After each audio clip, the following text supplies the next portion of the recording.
Welcome back to the Barnsley Metrodome, and more action from the 888 Poker Weber Cup 13. USA 5-4, but not getting away from Europe as well as they wanted to in session 2.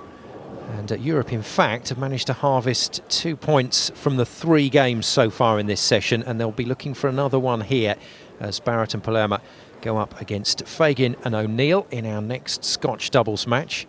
We've said it before, but it's an unusual format. It's not a format the players are going to be used to bowling. And here, I think if you look at form so far, Cass Edwards, from Team Europe's point of view, they will want to see Bill O'Neill stuck at the foul line, not making strikes. Simon, yes, you're quite right. On paper, you would say that this is probably not the stronger of the USA lineups. And Osku Palermaa, the European captain, will hoping to be taking advantage of that in this strikes and spares Scotch doubles game. So just a reminder, if the player with ball in hand makes the strike, then the team carries on, the next player gets up. If that happens, then your partner comes up and has to make the spare. So Bill O'Neill straight into action after Mike Fagan misses his first attempt. And Fagan's going to play 3 times, and I think rather worryingly for Chris Barnes, he's going to play 3 times in this session to finish it off, and he hasn't played very well. And he's also left a little split here, the 3 and the 10 for Bill O'Neill to have to spare, which he does quite nicely under pressure in frame number 1. So we've got the real deal and the king of swing, as they're known, for Team USA. And stepping up for Team Europe, it's the captain, Osku Palermaa. And my apologies, Dom Barrett is going to be up. And it's Osku that will go next. And again, 2 great strike makers. If they can get into a zone, if they can get into a rhythm, then they can shut Team USA out here. And 5-all would make very good reading indeed, because I think we were both concerned, Cass, that this session could run away from Team Europe. Yes, indeed. But as you say, 2 natural strike makers here in Dom and Osku. And yes, it could be quite a big game. Dom can't quite get the strike on his first shot, so Osku has to spare this one. But as I say, both natural strike makers, and could well get away here. Pretty solid 4, but shouldn't present a problem for Osku. Having said that, if there is one flaw to Team Europe captain's game, it is the single pin spares. It's the 2-handed shot, even for the single pin. Yeah, he sometimes bowls spares one-handed, doesn't he? Yeah, puts his fingers and the thumb in the ball and gives it a mighty heave-ho. But that time he was a little bit more restrained. It played the 2-handed shot and took the spare away nicely in the opening frame. So far in Weber Cup 13, we haven't seen Osku bowl at spares with just the one hand. He's gone double-handed at everything. So maximum scores drop to 290. And as long as the strikes don't come, the scores will keep descending in terms of the potential maximum. So Fagan this time gets in amongst it, and that's what you can pretty much guarantee with these players. Form is temporary, but class is permanent in the case of Mike Fagan. Certainly gave himself a little bit more width on the lane there. Fabulous rotation on the ball as it came back. Hit the 1-3 pocket for the right-handers and carried all 10. So first blood to the Americans. And you could say a little bit of pressure here on Dom Barrett to do exactly the same thing and get a strike.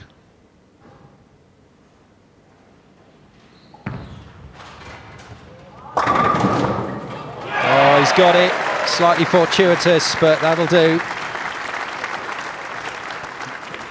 One very powerful ball going into the strike pocket for the right-hander. High backswing, lofts it out on the lane. Doesn't get it that far wide. We're playing on freshly dressed lane, so there is some oil there. It cuts right through the 1, 3 and the 5. And the 9-pin has to have a little bit of help going over right at the last minute. O'Neill then. First time we've seen him in action for the strike, and just like he did in the Baker game, right at the start of Weber Cup 13, He's sent a delivery down there that has stayed out in the oil and got nowhere near the pocket.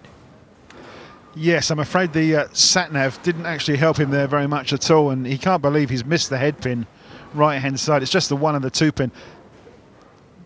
Mike Fagan should be able to spare these with his eyes closed, one would hope. But it's only a spare because the first shot was an errant shot from Bill O'Neill. And yes, we have seen that in the tournament. Now that is good teamwork from Mike Fagan. He made the spare, he celebrated it, turned straight to Bill O'Neill, smiled and punched the air and just kind of try to G Bill up here. Stay with it, partner. I suppose as it goes on paper, a spare is good enough. It's not an open frame, although that first shot from O'Neill was kind of worrying. Osku now to try and make a double for Team Europe. Certainly didn't have to try too hard, did he? Good looking shot. Yeah, loads of power, loads of rotation. And the pins just fall over. Easy as that. A man under pressure, because he's got to get a strike to get Fagan to be the first player. But let's just see what he can do here. That's more like it. That was a very, very nervous shot for O'Neill. But I think Mike Fagan has helped him a lot. Just coming back so positively to the chairs after making that spare. Yes, that's going to be a great boost for Bill O'Neill. He is a natural smart strike maker. He's having 1 or 2 problems at the moment.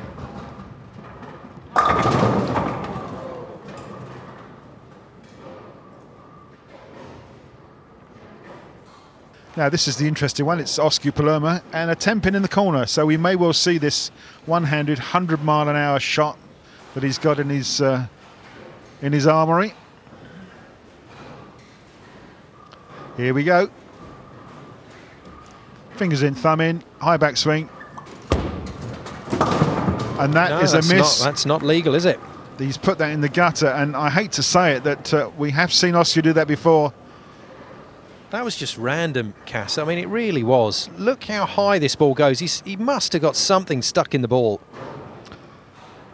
It's just an unbelievable error. It hits the channel and comes out again, but that doesn't count. Once it's in the channel, the ball is dead, and he knows it straight away.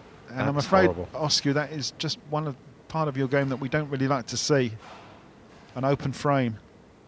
And just look what it does to the score. The potential maximums now very different, and Fagan and O'Neill just can go back into the zone that these PBA boys want to be in. You know, just keep rolling it for the strikes, keep it steady. Well, the good thing is for them, that was a double.